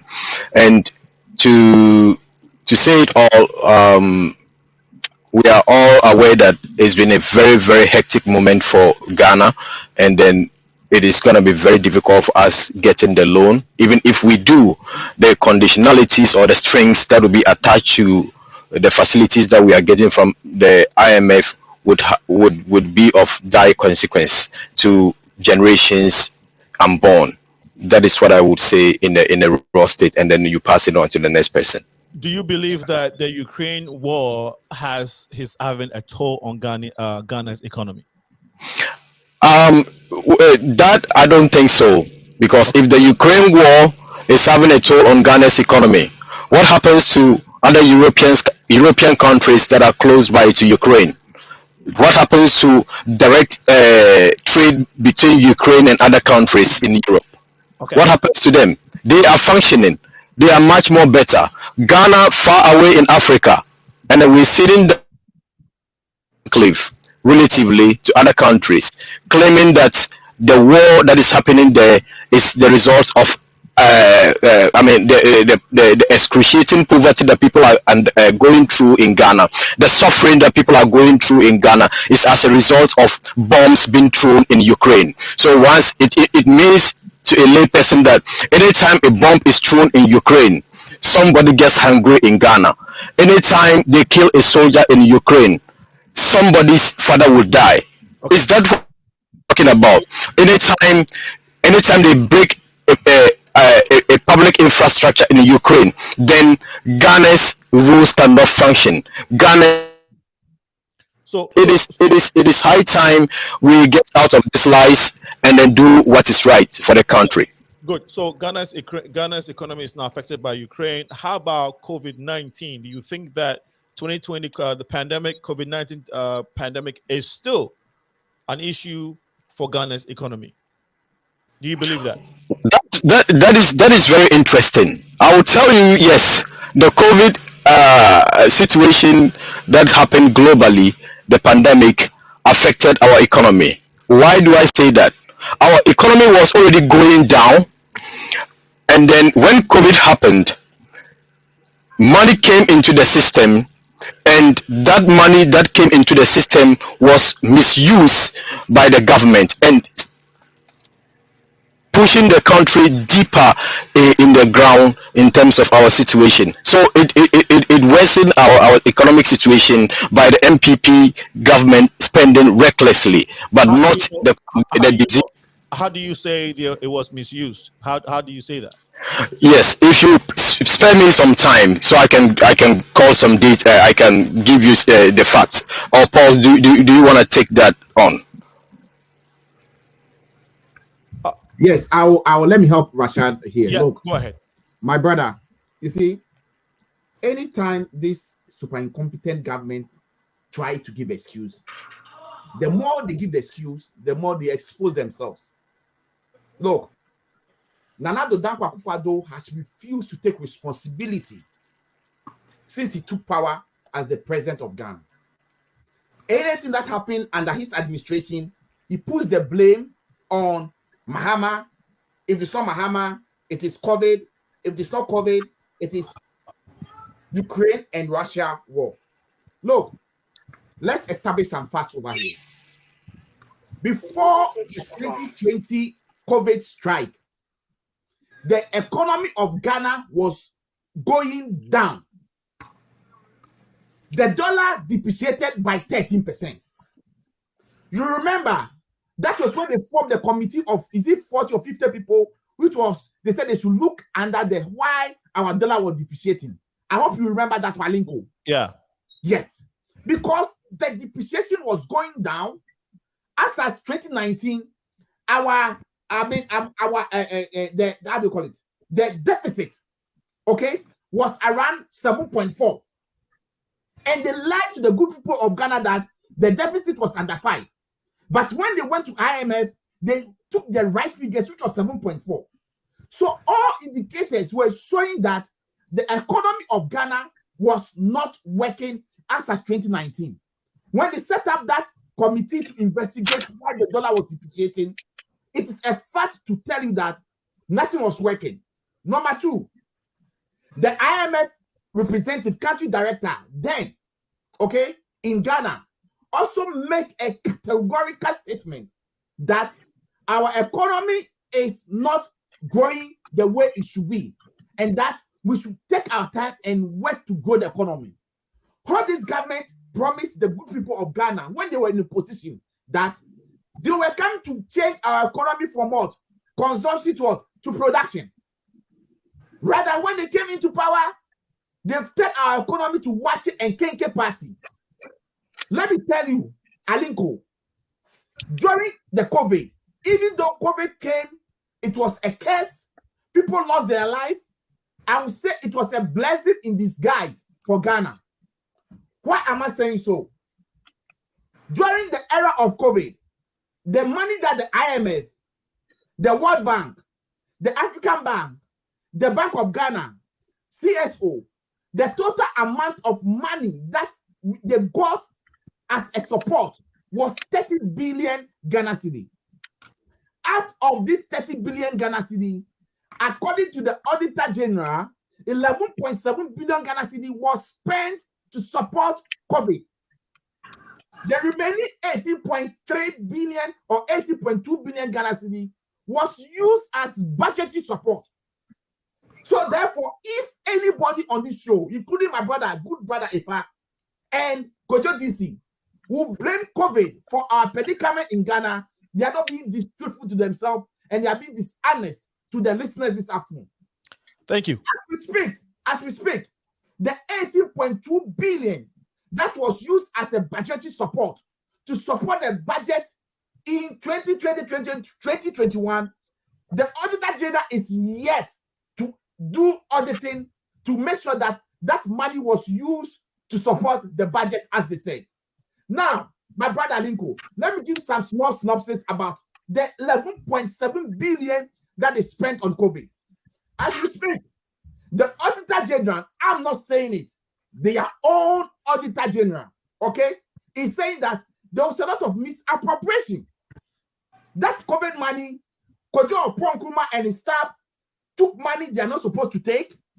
Money was spent to somebody to build a COVID, a COVID hospital, a setup facility. As now, the person took 4 million Ghana cedi. Nothing is there to show. I can go on and on and on. What did we hear? Instead of the president supporting that investigation should be conducted during his recent State of Nation address, anyway, which was full of lies, he then stated that nobody in his government misappropriate fund. I want to state on this record that if EFFAH and Kojo DC will be telling us that COVID has caused the country economy to where it is a lie. Rather, with the money that 30 billion, if COVID has not struck, Ghana also going to get that 30 billion and to able to get 18.2 billion to support the budget. So for me, as much as COVID, people lost their life, which is very, very unfortunate. It was a blessing for Nanado and Dr. Bawumia. And this is the sort of people who are managing the country. And I am very surprised that Dr. Bawumia is still thinking of coming back to be the next candidate of the NPP. Why do you say it's a blessing to them? It was a blessing to them because, Alinko, getting 30 billion Ghana cedi as support during the COVID era, you spent 11.7 billion. Are we able to get those numbers in dollars for our US audience? It was 2 billion. I think you have to do the calculation. It was 2 billion in support. 2 billion. Okay. All right. Okay. So I think if you've made your point. Thank you so much. You made your point. No, please Please, I'm Paul. Don't call me EFFAH because EFFAH is under fire this evening. And I know the lines were not coming from EFFAH, they were coming from Paul. So you have to want to make that correction. Oh my God. Okay. So Paul, yeah, Paul, you made a brilliant point. EFFAH knows very well that the COVID money was misappropriated by his government. And that was the money. I was in Ghana in 2020. Alinko, if you remember, during the election, they were sharing money to market people. That is the money they use. As we speak, they said they make or they serve food to people within Accra, Kumasi, and Kaswa. As we speak, the Auditor General said they will not be able to show a receipt to support that. Look, this government is the most corrupt government ever in the history of the Fourth Republic. The corruption scandals that has happened under this government, it is uncountable. Okay. PDS, Ejapa, and Merridale, I can count it one after the other. Okay. And for me, Ghana's economy should not be where it is today. Okay. As we speak, our debt to GDP is 102.3. As we speak, inflation is 52%. As we speak, Ghana's debt is 577.7 billion. As we speak, the dollar to cedi exchange rate is 1:12.2. This is the sort of person. What was the dollar under Mahama's time? What was the dollar to Ghana cedi? It was 1:4.2. Okay. And at Mahama's time, inflation was around 17.8. And what do we have for inflation now? Okay. Inflation from 17 to 52. As we speak, my brother, hold on. As we speak, this government is the most luckiest government in the history of Ghana. Why am I saying so? From 2017 to date, the total amount of money that has come into the hands of a first president, Nana Addo Dankwa Akufo-Addo, is 820 billion Ghana cedi. Out of this 820 billion Ghana cedi, we have taxes and non-taxes. If I say taxes and non-taxes, financial support, I mean the taxes that people pay and the non-taxes, it was 347 billion Ghana cedi. And the money they've borrowed, EFFAH and his government, they've borrowed since 2017 up to date, they've borrowed 455.7 billion Ghana cedi. What can they dispose of? What did they use the money for? At least when Mahama was the president from 2012 to 2016, when he handed over in 2017, Mahama borrowed 54 billion Ghana cedi. I can talk of the Ghana airport. I can talk of the Ghana Bank of Ghana Hospital. We can talk of the Legon Hospital. We can talk of the Circle Dubai. Mention project upon project. Okay. Let EFFAH and his brother, my very good friend, they are my very two good friends. But when we meet on show, there's nothing like friendship. Okay. I give it to them the way it is. The way it is. You've given it to them.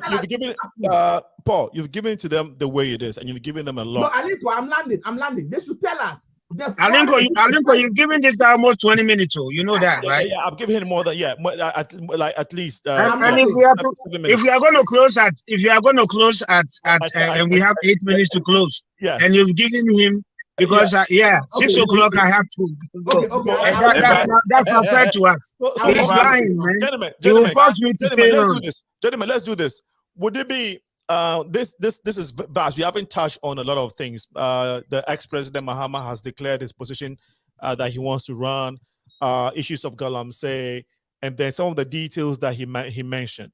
Now we can come back next week Sunday, same time, and continue because this is a vast conversation. Yeah. So if you gentlemen, if you agree, we can do that. Okay. Yeah. So that because with everything he said, okay, good. I agree. If I to come, okay. That's said. I agree. All right, so I agree. Can I jump in here because my brother Paul is just. But let me start with. So I would like to jump in. Just to know that we only have 8 minutes. So no problem. So take 3 minutes, and I'll have Kakape take 3 minutes as well, and then we can continue. No. We will come back, but let us speak. what if you are responding to what he said? I need about 10-15 minutes. That's what I'm saying, no. but we can't. We can't. Why you allow you to speak? Why you allow you to speak all this life? There are people that are listening to the show right now that will never listen again and will take what God said. But he's right. We have 8 minutes. You have to be very brief. You understand? Let me do this. You allow him so that we have only 8 Don't do this to us next time. We're coming back next week. But there has to be a fair comment and a fair time. Have to be patient. I understand. I take the blame. I take the blame. I gave Paul a bit much too time than you all. My apologies. Alinko, you didn't give. I gave part of my time to Paul, so they have to get. It's okay. Give part of my time to Paul. Because we as there's no need for these interruptions. If you have something to say, you would have said it before. Man, come on now. Rashad, let Kojo proceed. Kojo, go ahead. All right, let me say, Rashad. You see, the IMF program, you talk about the IMF program, which is going to be hashed on that. No, then let me just say this. IMF these days doesn't give you a program. You go with your programs and then they approve of it. So let me make that clear. There's no way the IMF is going to impose anything. We have our program, we submit to them. We have to make sure that we are able to go through to it. Let me come to maybe both Paul and Rashad have not been listening to their own former president. If you go to, I think the last year when the former president came to Harvard to give a speech, COVID have destroyed Africa. In the worst situation, just go read by him. He even admits, but when he comes to Ghana, he says that nothing has done to COVID. And then you talk about Ukraine, Russia, war has not happened. Listen, anytime I hear NDC people saying that, even Ukraine is doing better than Ghana. Ukraine, right? The US alone, since the war started in a year and a month ago, they've given them $113 billion. I mean, $113 billion, both in military and economic support. How do you think that economy will be? And we have $2 billion. You're talking about how we spend that 18 in terms of Ghana city. We use 18 billion to support the budget. There are teachers who are sitting at home for 9 months that were being paid. There are people who are civil servants who are sitting at home without no productivity and are being paid. There are free electricity that the government was giving out. The free water that the government was giving out. We were doing sanitation in all schools. When most of West African countries have closed their schools, we were able to sit our students down to write their exam to move forward for the development of the country. So if you guys don't know, we spend the money wisely, like the president said, everything that we do. You're talking about somebody paying money. You said somebody paid the money, right? So there's a proof of payment of money to somebody. So we have to do the investigation. Was the money paid righteously, or is it because there was no receipt that was given? Or did they say, that very ministry just went to spend the money? Yes, when you said we procure ambulances or vaccines, when we deposited the money for the vaccine, and the vaccines have to come in incrementally because we don't have the facility to store them. You are telling me that we've spent the money, when you know that the Auditor General himself is saying that the money has been deposited because the thing has not come. And the health minister went to Parliament, explained to you that we don't have the facility to store this. So we are getting them little by little as we need them. And you come on radio and then you just shout out this corruption. There's none of that. NDC is always talking about, lamenting. What is your alternative to all this hardship the Ghanaian people? We, as Ghanaians, you said that the president have not taken it. Who have said it? The government, the president is always saying, he said, listen, I know we ask him now, the economy is bad. He has admitted it. Unlike yours when he said, who made it bad? And our communicators have always admitted that, yes, we know we are in difficulty as we know. And because of the Ukraine and COVID, I was shipping cars to Ghana. I was paying $2,500 for container. During COVID, it went to $10,000 a container to ship the same cars. Do you think I'm a for the Christmas, and I'll go there and I'll not increase the prices. I'm a businessman. I have to make money out of it. So you guys know, and you, Paul, you're sitting in Ghana, America here, the same as Rashid. You also, Rashid, you know the same thing. Even here in the economy, we are crying. People are being laid off. Inflation is all over the place. The interest rate is all over the places. Let's be truthful with the Ghanaians, because at the end of the day, when government shift, in unlikely events, when government shift, you guys don't bring any money from outside to Ghana. It's the same money that you people are condemning. It's the same government money that you guys are going to. Which money are you going to? Even if we have the money left for you, what is your program? That's what the Ghanaian people want to hear. If you are able to bring our program, then the Ghanaian people will make the alternative. Which one is the best? In that case, I think the MPP is always the best for the Ghanaian people to continue to give us that mandate. Let my brother. Can I make one statement? No, let EFFAH okay, go ahead quickly, and then I have with all that you said, Kojo, this is what I want to say. You mentioned that America sends money to Ukraine, but America is still functioning. It has not downed the American economy, even though it's a stronger economy. Banks are closing in Wall Street, right? Banks are closing in Wall Street, right?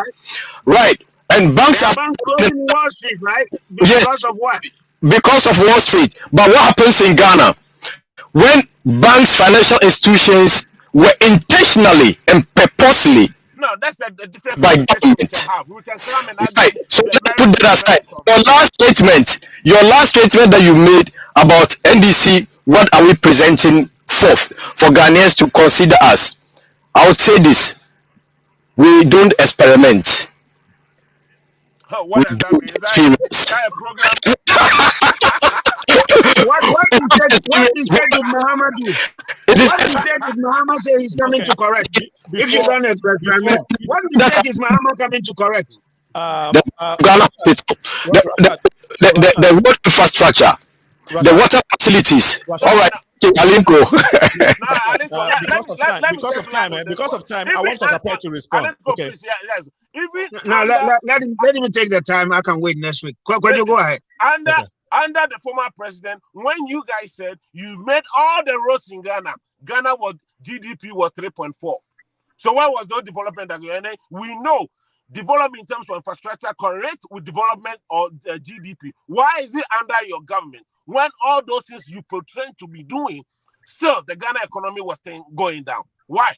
You guys have to find the answer to that. And we are going to ask these questions when we get the time to campaign. Once we have our February, we are going to compare and contrast. And the Ghanaian people will see who is the best management of this country than the NDC. Now, don't bring Mahamo when he has a record. We also have a record. We'll compare both, and then we'll see where the power lies. Absolutely. Under your own infrastructure, the water project, the hospitals you're talking about, still, we are having a negative in agriculture. We have -2%, -2 in agriculture. Nothing was going on. When you were handed over 14.5% GDP growth, you brought it to 3.4, and you're talking about economy. Even under our circumstance, where we think COVID and Ukraine war. Alinko, you have given me so much time, please. No, I think I gave him a fair time. Gentlemen, I think it's been great. It's been a great session so far. If you guys are available next week Sunday, we can be here. Okay, good. 4 p.m. Same time. All right, we can be here to continue this conversation. I'm telling you, EFFAH is not going to come next week Sunday. From me. I have not been relieved at work, but I still make time. Whatever the circumstances, even if I'm on a sick bed, I would do selfie and talk. And that's so you do selfie. To make a lot of propaganda. I want to get some comments. Rashid is good. Rashid is quiet. Paul, too much propaganda, my brother. So down a little bit. let me get some comments out, and then we can try and wrap up. So, Kusa Amid Quingo says we are bringing Muhammad back, inshallah. Please, the name is Kausar. Oh, Kausar. Okay, my apologies, Kausar. Nana Yao Asari Aponsa says NDC think Ghana will automatically return them to power without any credible alternative or program. Voters will not vote any party into power on the basis of just lamentations. He said previously, Kojo DC, tell them it's not about shouting, it's about credible program to voters to choose. Asunaba said, Kojo is doing propaganda today more than Kakape. And then we will come and listen again next week. Thank you. Kausar said again, great submission, Comrade Paul and Comrade Rashad. There were a previous comment by Asunaba. If Ukraine war is affecting Ghana, what will happen to Ghana when there is war in? I'm sure he meant to say war in Ivory Coast or Burkina Faso. Please ask NPP for me. And then Ras Akolache, EFFAH, just get off the program. You are being ridiculous. That was a comment from him. Let's see. I think we've had so many comments. I'm not able to. Let me see if I can take this one. The reason why I like democracy, despite its setbacks, the electorate will have the chance to evaluate the governance of parties and their manifesto, including their capacity to rule effectively. They will evaluate these things considering the context, season, global happenings, and the ability to execute on these things based on the track records of the parties seeking power. Let no one think that they have an easy way to power because of economic hardships. The set of things that influence, I think there is a continuation, but I'm not able to see that. But my brother, Danaya, thank you so much for your comments. If I did not read yours, let me take this one from Rukia Abubakar. I think Kojo don't have anything to say on Ghana's economy. Kojo just said a lot. And then Paul Sogbe says, yes, politics now is a sham under Nana Addo government. Worst government under the Fourth Republic, that is friends and family government under Nada. All right, Koi Pew said earlier, our problem in America politics is that we elect people and then we don't hold them accountable. All right, so we've had so many comments today. I think we couldn't give out the phone lines early enough for people to call in. Hopefully next week we'll talk about some of the things we couldn't discuss today and have time to have phone calls. It's 5 minutes past 6 p.m. Central, and we have tried to deal with the issues or the states of Ghana's democracy, specifically looking at the politics of it and a little bit of the economy. Next week we'll dive more into economy, but we will touch on two areas: the ex-president John Mahama decision to run again, and then the effects of Galamsey on the economy, and then we'll look at the depreciation and some of the intricacies of our economy. Gentlemen, thank you so much for your time, but I can't leave without giving you your last word. So I will take it from the man who has spoken less today, which is Kakape. I think Rashad has spoken I think when it comes to the two, it'll be Rashad who has spoken a lot, but Kakape is a hometown person, so I'll give him the first option to give us his closing remarks. Yeah, thank you very much for the opportunity, and we pray that next week we will come and do it. But next week, apportion the time, have a timekeeper to give us equal time and stuff like that, responses and all that. Yeah, today has been a very great show. There was a lot of propaganda and lies from the NDC, and we always rebut and we tell them everything that is happening in Ghana is pointing to the fact that they are not ready, they don't have the alternatives, and we're always going to beat them to the to whatever, be it policy and discussions and all that. And we're always going to demonstrate to them that our government has been the best and will continue to serve the good people of Ghana with policies, with programs, and what will really benefit them. Alinko, do you know that for the first time in 2020, we did not seek any external support to do our elections? And maybe these people don't know, so we're always going to remind them. And we are always going to tell them, and they should come next week, that under the Fourth Republic, we have supported the private sector to build unprecedented number of factories. There is a lot that we have out there to show.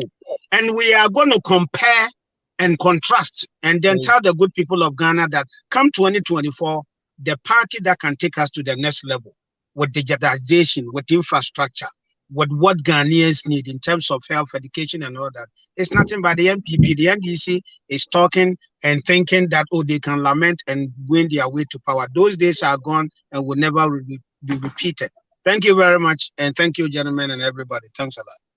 My pleasure, Kakape. I would go to Rashid. Thank you to the discerning viewers and colleagues here.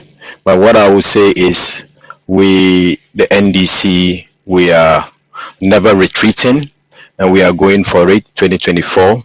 And that is why we have it, building the Ghana we want. The Ghana we want is the Ghana that is devoid of corruption, that is devoid of family and friends, that is devoid of incompetence, that is devoid of people killing government officials, planning and plunging the country into insecure zones. That is what we don't want to build. We are the NDC come 2025.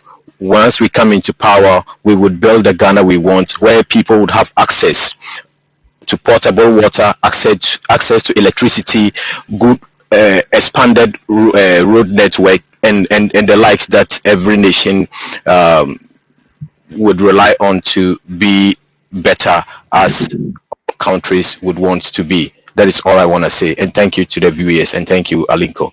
Thank you so much, my brother, Rashid. Kojo, your turn. Yeah, thank you, Alinko. Say, thank you very much. I mean, it has been very exciting, and to my panel members, Rashid, Paul, my boss himself, EFFAH, for all of us. I'll end with this. You see, Ghanaian people should trust in the MPP. You know, we have a government that was under the former president who said, I'm going to be with 10 billion Hope City, never realized. To tell assembly members, I'm going to pay you your ex gratia and pay you every month, never came to fruition. And then said that I'm going to cancel ex gratia, never came to fruition. And then now he's coming back with the same untruthfulness. So there's nothing in President Mahama. There's nothing that he has that the building of Ghana. There's no ideas that he has for Ghana. The Ghanaian people should continue. When you talk about Malaysia and all that, there's a continuation of the same government implementing its policies. That is the only thing that will develop now. This 8 years and bringing of them lamenting that just to come to power without any policy alternatives. When we were in the position, anytime we bring them a policy alternative. They never are able to bring one. All they know is lament. And that is not what the Ghanaian people want. Those policies are gone. The Ghanaians are very descending. They can read and write, especially the free SHS has bring a lot of people into education, so they know when people are lying. They know this is just a lie. So the Ghanaian people will give that freedom to us to continue to develop Ghana to the motherland as we always want it to be. Thank you.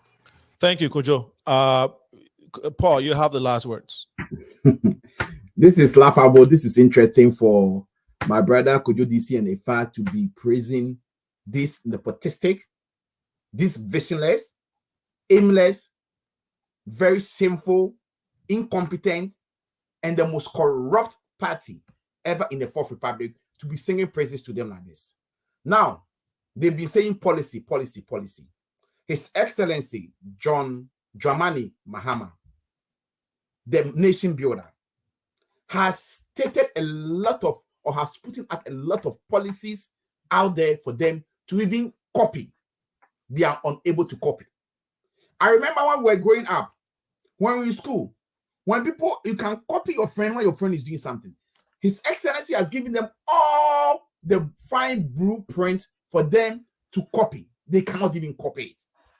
So if they come and sit here and they are talking about policy, some of the policy blueprint that His Excellency John Dramani Mahama has given to them is number one, they should cut down on their government. Number two, the president should stop clearing his appointees when they are involved in corruption, so that the law will take its course, and let's deal with people to cut down the corruption that is killing Ghana. Number three, the living like an Arabian king that our president has decided to live, the way he wants to live his life is something that you need to stop.